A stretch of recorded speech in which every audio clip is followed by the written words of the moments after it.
যারা 4 দিন আগে স্লোগান দেয় 1 2 3 4, যারা 3 দিন আগে স্লোগান দেয় গাছের ডালে খাওয়া তারেক রহমান অমুক, যারা স্লোগান দেয় আমার ভাইয়ের রক্তে লাল তারেক রহমান অমুকের লাল, এগুলো যারা স্লোগান দেয় তাদের, যারা নোয়াখালীতে চিটাগাঙ্গে কক্সবাজারে মিটিং করিয়া বৃষ্টি কুশ্রী স্লোগান দেয় আমাদের নেতা নেত্রীদের নামে, শহীদ জিয়াউর রহমানের ছবি যারা পদদলিত করে তারেক রহমান খালেদের ছবি, তাদের সাথে দেখে গিয়া বসে বসে হাসা হাসা কথা, এর নাম যদি রাজনীতি হয়, এই রাজনীতি আমি করি না। এবং বিএনপিতে যারা ওই যে কথা বলে না, যারা মুক্তিযোদ্ধা আছে বীরুত্তম বীর বিক্রমরা, এদেরকে বলবো এই তোরা তওবা কর, কেন তোরা অস্ত্র নিয়ে যুদ্ধ করছিলে। এই দিনটা কিন্তু আসবে, আমি বলে দিলাম, এবং আসতেছে। যদি এখানে রাজনীতিতে বাঙালি জাতীয়তাবাদী শক্তি, আমি আবারও বলছি, no Hasina, no hybrid, no স্বৈরাচার, নো ফ্যাসিস্ট, কিন্তু ভালো মানুষের যদি রাজনীতি না থাকে তাইলে এই দেশে এসছে। কিন্তু রাজনীতি দেশে আসবে, প্রগতিশীল গণতান্ত্রিক রেডিক্যাল মুক্তিযুদ্ধের পলিটিক্স এই দেশে আসবে। এই দেশে মুক্তিযুদ্ধের পলিটিক্স না আসলে এই দেশে 30 লক্ষ লোকের রক্ত বৃথা যাবে। এই দেশ বাঙালি জাতি বেঈমান হিসেবে ইতিহাসে প্রতিষ্ঠিত হবে। মুক্তিযুদ্ধের রাজনীতি আসবে, আমি করে দিলাম কথাটা আপনাকে। আমাকে মারে ফেলতে পারে, এখনো বাইরে হলে গুলি করে মারে ফেলতে পারে, কিন্তু মুক্তিযুদ্ধের রাজনীতি কিন্তু আসবে, আমি করে গেলাম কথাটা।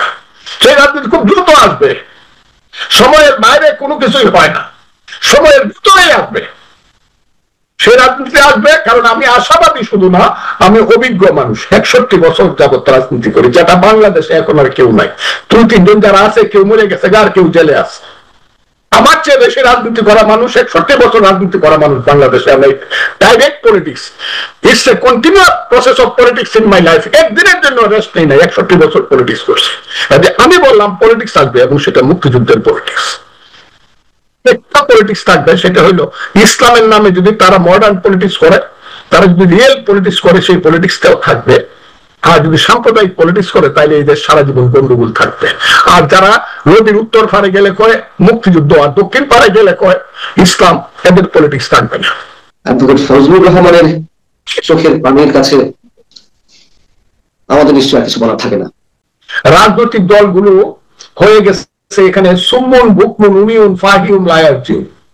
তারা চোখ থাকতে দেখে না, কান থাকতে শুনে না, মন থাকতে বুঝে না, এইরকম একটা ভাব শুধু আছে যে আমাদেরকে একটু যদি খালি ডাক দেয়, না আসো আসো, এমনি দৌড়ায় গিয়ে তার উপরে করবো, এবং তার মতো করে আমরা শেষ পর্যন্ত কথা বলবো। যদি কোনো কথা ইউনূস সাহেব না শুনতে চায়, তাদেরকে মনে কষ্ট দেয়, তখন বাইরে আইসা কিছু সমালোচনা করব, সমালোচনা করার পরে আবার ডাকবে, আসো আসো, তোমাদের জন্য আমি সিন্নি সালাত রাখছি, আইসা বৈশাখ কথাবার্তা বলে যাও। এবং সবচেয়ে দুর্ভাগ্যজনক হলো, এইখানে যে দলটি মূল একমাত্র দল মানুষের কাছে, মানুষ যে দলটির প্রতি আশা করে আসে, সেই দলটির নাম হলো বিএনপি বা বাংলাদেশ জাতীয়তাবাদী দল। সেই দলটি এখন আমার মতে খুব সঠিক ভূমিকা পালন করছে বলে আমি মনে করি না। কেন মনে করি না?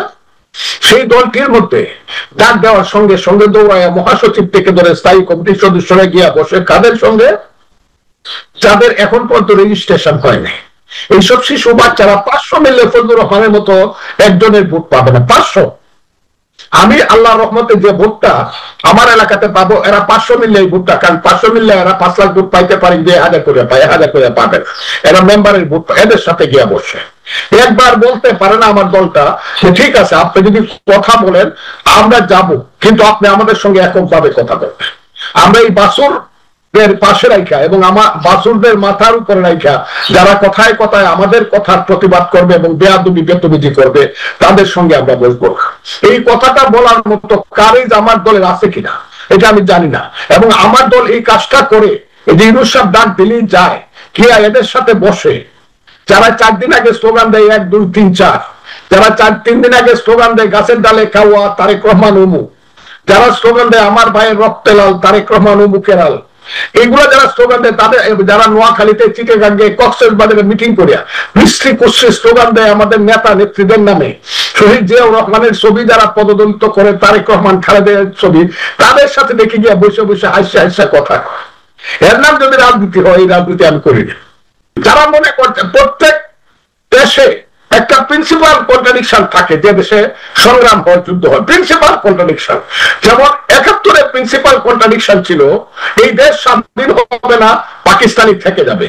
মুক্তিযুদ্ধ সফল হবে, সঠিক আছে, সফল হবে না মুক্তিযুদ্ধ পরাজিত? This was the contradiction, principal contradiction. আমার দল এখন মনে করতেছে কিনা আমি জানি না যে ইলেকশন হবে কি হবে না, এটা হলো প্রিন্সিপাল কন্ট্রাডিকশন।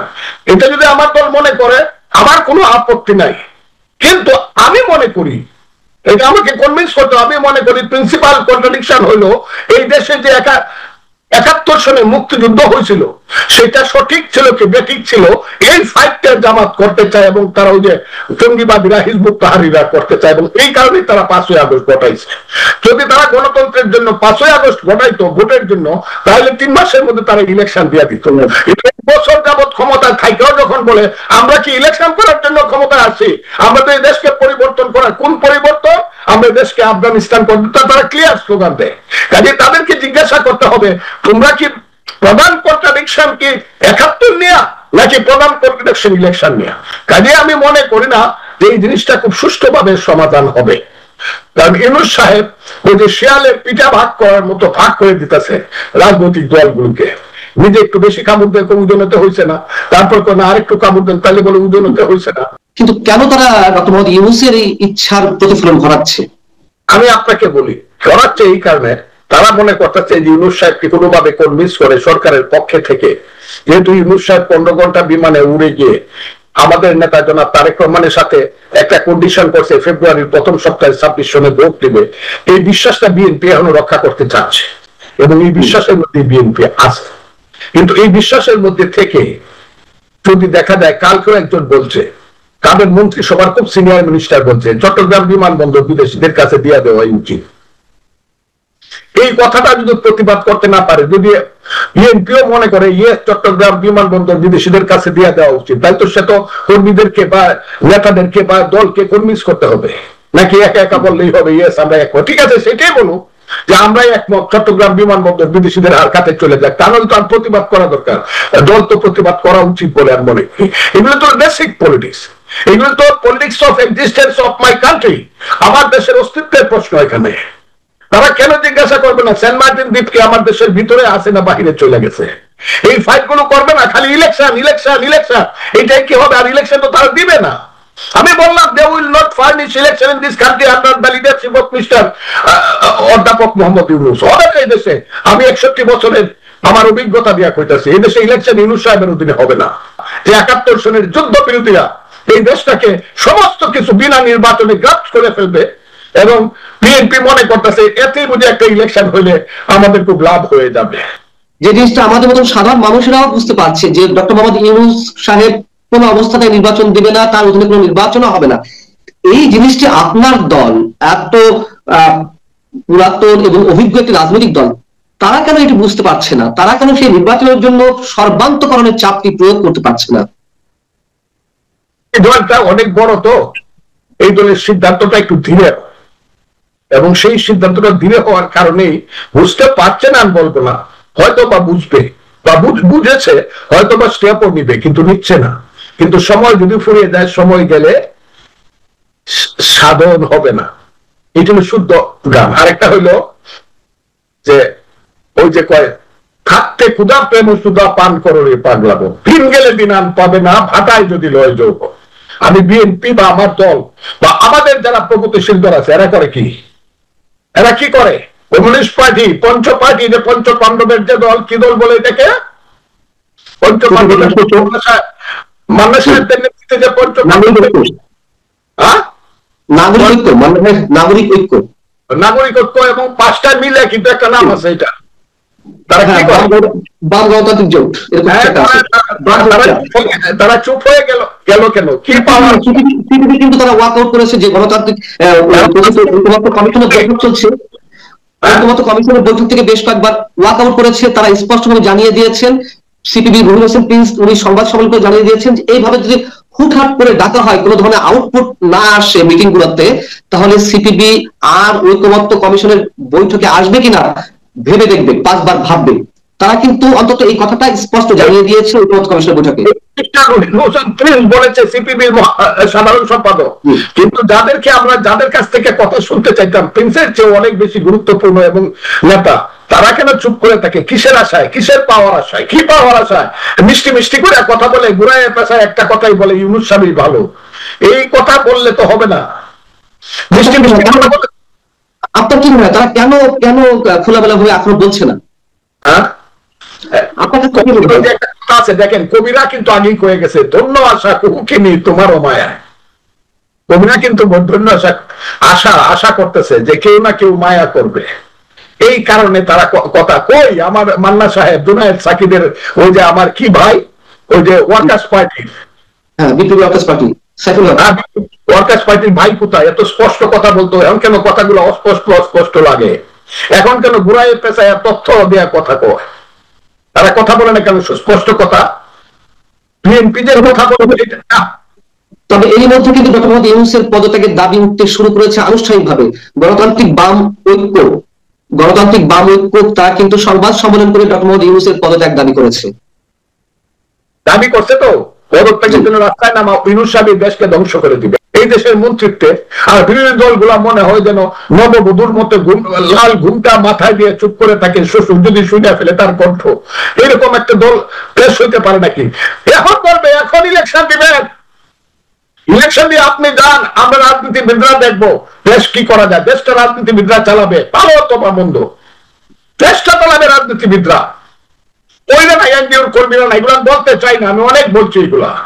ওই যে হাসি হাসা কথা বলে রাজাকার আলবদরের মেয়ে ছেলেরা, এগুলো ভালো লাগে না, ভালো লাগে না। এখানে এমন লোক আছে খুব গুরুত্বপূর্ণ যে 8 সালে ইলেকশন করে 320 ভোট পাইছে। ওই ঢাকারই মুন্সিগঞ্জের একটা সিটে অনলি 320টা ভোট পাইছে পার্লামেন্ট ইলেকশন করিয়া। এরা এখন বিশ্ববিখ্যাত নেতা এই সরকারের। মেম্বারই পাস করতে পারবো না, সে বলে 300 সিট পাইবো এনসিপি। এইসব কথা শোনার জন্য এখানে বসে আছি নাকি? এইসব কিছু শোনার জন্য যুদ্ধ করছিলাম? এইসব ফালতু ফাত্রা ছেলেদের কথা শোনার জন্য, চক্রান্তকারীদের কথা শোনার জন্য, এইসব রাজাকার আলবদরের পার্টি জামাতদের এই দেশটাকে গ্রাস করার জন্য যুদ্ধ করছিলাম নাকি? বিএনপি চুপচাপ চুপচাপ কথা বলে একটা ইলেকশন দেন, একটা ইলেকশন দেন, দেখি তো ইলেকশনটা দেয় কিনা। দিলে 100 বার সালাম করবো বিএনপি নেতাদেরকে, যে দিন ইলেকশন দেওয়ার কথা ফেব্রুয়ারি মাসের প্রথম সপ্তাহে যদি ইলেকশন দেয়, বিএনপি আমার সিনিয়র নেতাদেরকে গিয়ে 100 বার সালাম করবো, মানে 100 বার।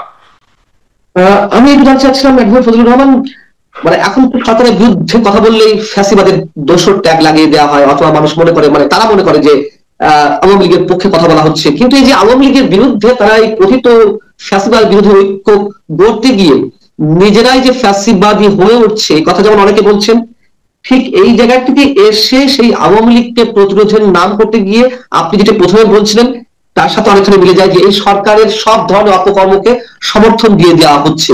এতে করে কি আসলেই আওয়ামী লীগকে ঠেকানো সম্ভব? আমি আপনাকে একটু ক্লিয়ার বলি, আজকে প্রথম আলোটা দেখেন, দেখবেন একটা সাক্ষাৎকারে আমাদের মহাসচিব জনাব মির্জা ফখরুল ইসলাম আলমগীর বলছে দেশে দক্ষিণপন্থী রাজনীতির উত্থান ঘটেছে। আপনি দেখে থাকেন। আমি যদি জনাব ফখরুল ইসলাম আলমগীরকে জিজ্ঞাসা করি, আপনি তো এক সময় বামপন্থী রাজনীতি করতেন, আমার দলের নেতা, আমার নেতা, বয়সে আমার চেয়ে উনি 1 বছরের বড়, অনলি 1 বছরের বড়। উনি 63 সনে এসএসসি করছেন, আমি 64 সনে করছি। সেই ফখরুল ইসলাম আলমগীর সাহেব আমার নেতাকে আমি জিজ্ঞাসা, দক্ষিণপন্থী রাজনীতির উত্থান ঘটলো কেন? এখান থেকে ফিরত আসার পথ কি বিএনপি সরকারে গেলে হবে? না, এইখানে মধ্যে একটা ঘর তুলতে হবে, মধ্যপন্থী রেডিক্যাল একটা ঘর তুলতে হবে। যদি দেশ বাঁচাইতে হয়, নাহলে দেশ বাঁচবে না, এই দেশ হয়ে যাবে আফগানিস্তান।